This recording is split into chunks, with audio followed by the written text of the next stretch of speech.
Siguiendo con los videos de literatura universal, hoy veremos el realismo, sus características y sus principales representantes. En la segunda mitad del siglo XIX, con el progreso de la revolución industrial y gracias al avance de la tecnología, se desarrolla el capitalismo, en el que se va generando una relación deshumanizada entre la burguesía y la clase obrera que provoca muchas protestas. Por estos años también Marx y Engels publican el Manifiesto Comunista y aparece el socialismo. Asimismo se instaura la Segunda República Francesa como producto de las protestas de estudiantes y obreros en Francia. Auguste Comte desarrolla los preceptos del positivismo, una doctrina que basa su método en la observación. En este contexto, la literatura deja atrás su romanticismo y lanza una voz más objetiva de la realidad. El realismo es una corriente literaria que surge en Francia como respuesta al individualismo e idealismo del romanticismo. A diferencia de este que expresa el amor sentimental en un entorno idílico rodeado de un ambiente natural, el realismo busca describir el ambiente social, el contexto histórico y las vivencias de los personajes. Ya no se considera al hombre como un ser solitario enfrentado a la sociedad, sino como parte de ella y producto de las relaciones que vive. Se trata de narrar creando un espejo de la realidad mediante la observación y descripción heredada del positivismo de Comte. Se manifiesta incluso una especie de rigor científico en la creación literaria debido a la búsqueda de objetividad. Además, se utiliza un lenguaje sencillo y preciso. Ello desemboca en una literatura interesada en el entorno social. Diremos entonces que el realismo es un movimiento que surge en Francia, el cual describe el mundo sin idealizarlo y se desarrolla principalmente en Europa en la segunda mitad del siglo XIX. Las características del realismo son la verosimilitud y objetividad por encima de la subjetividad o sentimientos, ya que se busca reflejar la realidad. Ya no se narran acontecimientos insólitos, sino hechos con personajes de la vida real y lugares reconocibles. Es influenciado por el positivismo. Como vimos, adopta los postulados del método científico, tratando de que sus obras reflejen la realidad de manera exacta. La observación y descripción detallada no solo del ambiente y realidad física, sino también de los rasgos psicológicos. La narrativa se convierte en el género por excelencia del realismo, ya que permite las descripciones y es menos subjetiva que la poesía. Interés en la sociedad. Los escritores dejan de centrarse en sí mismos y se interesan más en la sociedad, especialmente en los espacios urbanos. Los personajes no son arrastrados por sus pasiones, sino por una necesidad real. Utiliza un lenguaje sobrio y sencillo, ya que se buscaba claridad y exactitud. Los principales representantes del realismo son Stendhal en Francia, quien inicia el realismo psicológico. Su obra principal es Rojo y Negro, en la que Julien Sorel busca ascender socialmente. Gustave Flaubert con sus obras Salammbô y Madame Bovary, en la que Emma se ve envuelta en aventuras apasionadas a causa de su infidelidad. También encontramos a Honoré de Balzac con su compendio con más de 80 novelas llamada La Comedia Humana, en cuyo interior destacan La piel de Sapa o Papá Goriot. En Inglaterra tenemos a Charles Dickens con David Copperfield y Oliver Twist. En España a Benito Pérez Galdós y su obra Marianela. En Estados Unidos, Mark Twain con Las aventuras de Tom Sawyer. Y en Rusia tenemos a Fedor Dostoyevsky con Crimen y Castigo y los hermanos Karamazov. También a Anton Chejov y León Tolstoy con Guerra y Paz. Como etapa final y extrema del realismo mencionaremos al naturalismo, que tiene una influencia absoluta de la ciencia por mostrar la realidad con total imparcialidad. Su principal representante es Émile Zola, acompañado de Guy de Maupassant. El realismo se enfrentó abiertamente al romanticismo y a su literatura sentimental o fantástica. Ha sido y es una ventana, o mejor, una apertura de nuestros ojos a una realidad muchas veces evadida. El escritor no busca una verdad interior, sino una verdad social. Biografía de Benito Pérez Galdós. Escritor español, Las Palmas de Gran Canaria, 10 de mayo de 1843, Madrid, 4 de enero de 1920. Galdós fue un novelista y dramaturgo español mejor conocido por su tratamiento magistral del vasto panorama de la sociedad española en una serie de novelas históricas y contemporáneas. Benito Pérez Galdós nació el 10 de mayo de 1843 en Las Palmas, Islas Canarias. Debido a una educación rígida, se convirtió en un niño tímido e ingenioso, interesado en la música, el drama y la pintura. Aprendió inglés de una mujer estadounidense cuya hija ilegítima, Sisita, fue su prima hermana y amor de la infancia. Uno de los recuerdos más duraderos de Galdós se refería a su afecto por Sisita y la brusca intervención de su madre, quien lo envió a Madrid en 1862 para estudiar Derecho. En Madrid, Galdós se sintió irresistiblemente atraído por la agitación de la vida de la ciudad, y pronto abandonó sus cursos universitarios por cafés, ópera, teatro y largos paseos por las calles. Intentando comprender todas las clases y tipos de sociedad española, frecuentaba distritos periféricos, mercados al aire libre, tabernas y casas de vecindad.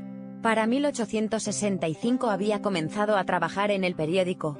Sus artículos sobre sesiones parlamentarias en las Cortes hicieron famoso a ese periódico. Aunque Galdós era un periodista perspicaz, su objetivo final era dar a los españoles no solo una imagen coherente de su vida cotidiana, sino también una visión de una nueva España, renacida espiritual, cultural y económicamente. Él creía que la novela se adaptaba mejor a este propósito. En 1867 Galdós fue a París, redescubrió las novelas de Honoré de Balzac, y una vez de vuelta en España terminó su primera novela, La Sombra, 1870, y comenzó una segunda, La Fontana de Oro, 1867-1868.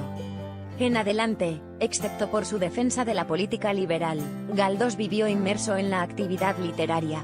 Escribió casi un centenar de novelas y obras de teatro, que se pueden clasificar en tres grupos. El primer grupo incluye sus 46 episodios nacionales, novelas históricas que comienzan con Trafalgar, 1873, y terminan con Cánovas, 1912. Vuelven a contar en forma de cuentos episodios conmovedores de la historia española del siglo XIX, y encarnan la convicción de Galdós de que la clave de la mejora actual y futura de España reside en un examen crítico del pasado. El segundo grupo incluye las novelas sociales realistas de Galdós, que se dividen en dos subgrupos. El primero comprende las novelas de la primera época, 1867-1878. Entre ellos se encuentran Doña Perfecta, 1876, y Gloria, 1876-1877, que representan con valentía la hipocresía provincial y el fanatismo religioso de España. El segundo está compuesto por las 24 novelas españolas contemporáneas, 1880-1915, que marcan la madurez del arte de Galdós. En obras como la de Bringas, 1884, su obra maestra de 4 volúmenes Fortunata y Jacinta, 1886-1887, y Misericordia 1897, Galdós armonizó su pasión por la reforma con el arte de crear la ilusión de la realidad. Al tratar muchos problemas de la vida española, no sacrificó la libertad de carácter a ninguna enseñanza social o moral. Hoy, como entonces, sus novelas ofrecen una atractiva imagen de la vida. El tercer grupo está formado por las obras de Galdós.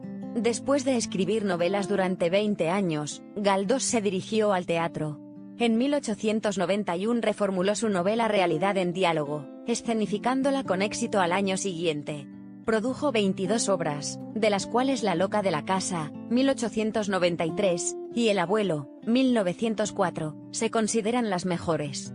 El estreno de Electra, 1901, desató una tormenta de controversias, lo que le valió a Galdós el odio hacia el clero y la clase conservadora de España. Galdós fue un auténtico revolucionario del teatro español.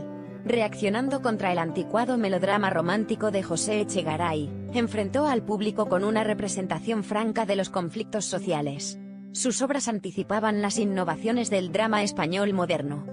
En 1897, Galdós fue elegido para la Academia Española, y en 1912 se había quedado totalmente ciego. Acosado por dificultades financieras, continuó escribiendo, aunque su salud estaba fallando. Murió el 4 de enero de 1920 en Madrid.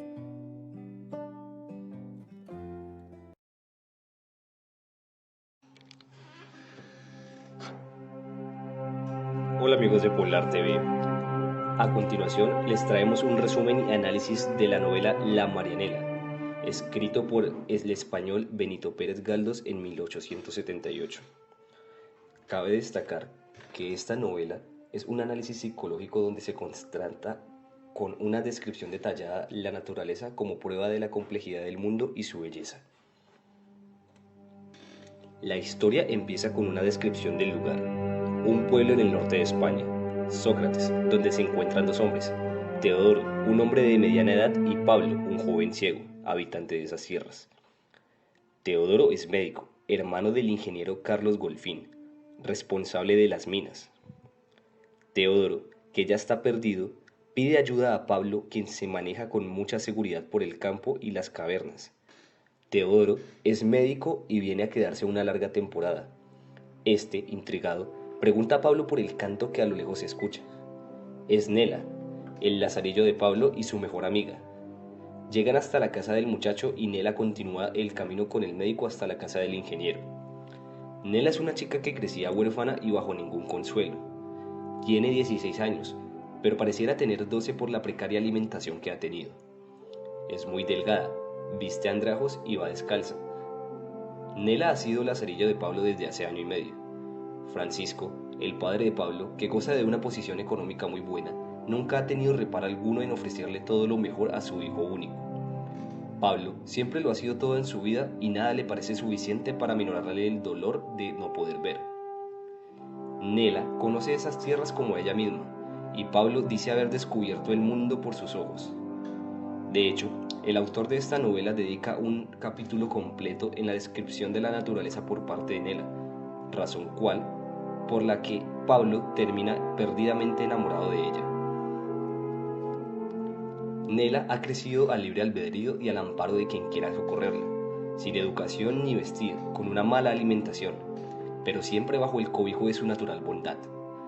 El amor que Pablo sentía por Nela era tan grande que siempre le juraba que nunca se separarían y llegó a prometerle que algún día se casarían. Teodoro Golfín era un médico especialista en ojos y después de hacerle varios estudios, creyó que Pablo tenía alguna esperanza de poder ver.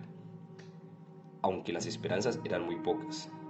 Don Francisco y su hijo estaban muy entusiasmados, tanto así que después de que don Francisco le contó la noticia a su hermano Manuel, este último prometió que si Pablo Penaguilas salía con éxito de la operación, casaría a su hija Florentina con su sobrino.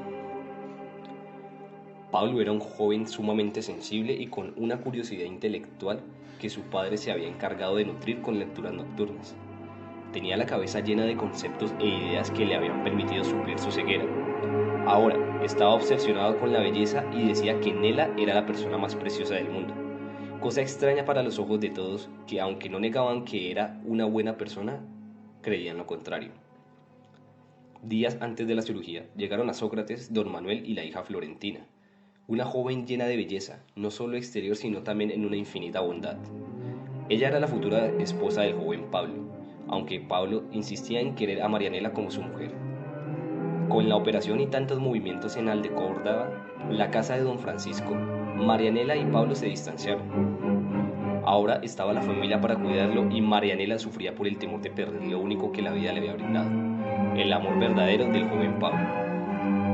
Pasaron los días y todo el pueblo hablaba del éxito de la operación. Pablo veía y su mayor obsesión en su nueva vida era distinguir la belleza de la fealdad. Marianela temía ser rechazada y decidió alejarse del pueblo y huir a Celipín, un niño con el que vivía y había tenido decidido dejar su casa. Florentina, que estaba llena de bondad y de gratitud hacia Nela, le ofreció un verdadero hogar junto a la familia y además le avisó de los deseos de su primo por conocerla. Marianela se rehusó y triste y confundida estuvo vagando por el bosque. Un día, Teodoro la encontró en las peores condiciones y la obligó a contarle toda su historia.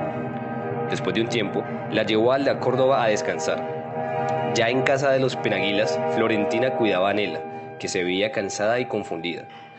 Una tarde, mientras la prima Florentina cosía un vestido para Marianela, Pablo irrumpió en la habitación y, sin la costumbre de la visita, vio a su prima sin percatarse de la presencia de Nela y el doctor.